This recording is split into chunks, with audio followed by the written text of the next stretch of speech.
Mom, thanks for coming over.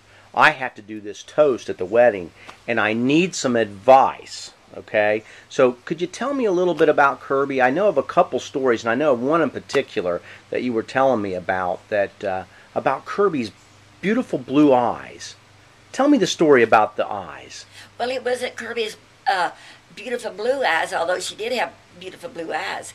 It was about brown eyes. Oh. Uh-huh. And she came in one day, she was playing around the house, and she came into the living room and she said, "Grandma, you know brown eyes are not pretty." Because Samantha had brown eyes. And I said, "They're not." And she said, "They are not." She said, "I'm telling you, Grandma, brown eyes are not pretty." And she was just real indignant about it. Yeah. And so we just kind of brushed that off. But then later on, when I met this handsome young man that she's marrying, the first thing I saw was his big brown eyes. Ah! So I figured she'd gotten over the ugly brown eyes. Now, Catherine, you wanted to tell Kirby and Kevin a little bit about what you'd like to see them do when they get married with the family. Well, I think it's wonderful if families get together and do things together. Invite people over, friends, relation. Don't leave them out. You gotta have friends, and that's the way you can really get along real well. You have things to do together all the time, and life can be wonderful if you do things together. And if you have arguments, think it over. You know, it could be such. One is going to disagree, the other one will agree, but you always have to kind of compromise. And if you get real angry, drop it and then start all over again. Oh, that's some great advice. Now, Mom, I remember when we'd bring Kirby to your house that she was really in a hurry for Tina and I to leave because she'd say, "Okay, Mom and Dad, you can go now." What was going on there?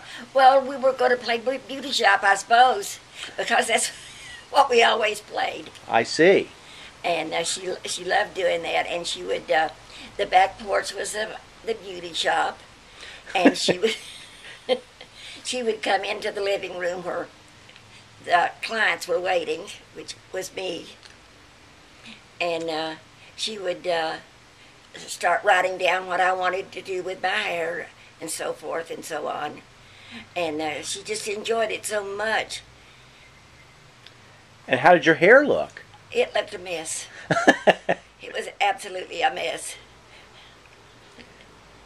But she sounds like she's gotten better. But she has gotten considerably better since those days. And she got her training on the back porch.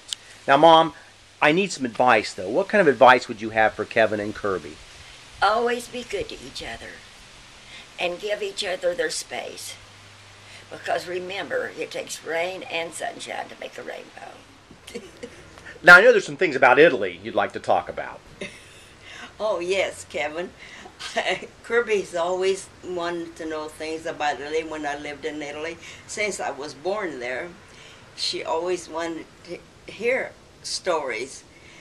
So I hope that maybe one day you and Kirby can make a trip there, and that would be really nice. Kevin, I'd like to welcome you into our family, and I know one thing about you, that you love my pasta and meatball. How wonderful is that? Oh, by the way, Kevin and Kirby, if you have a daughter first, you gotta name it Catherine.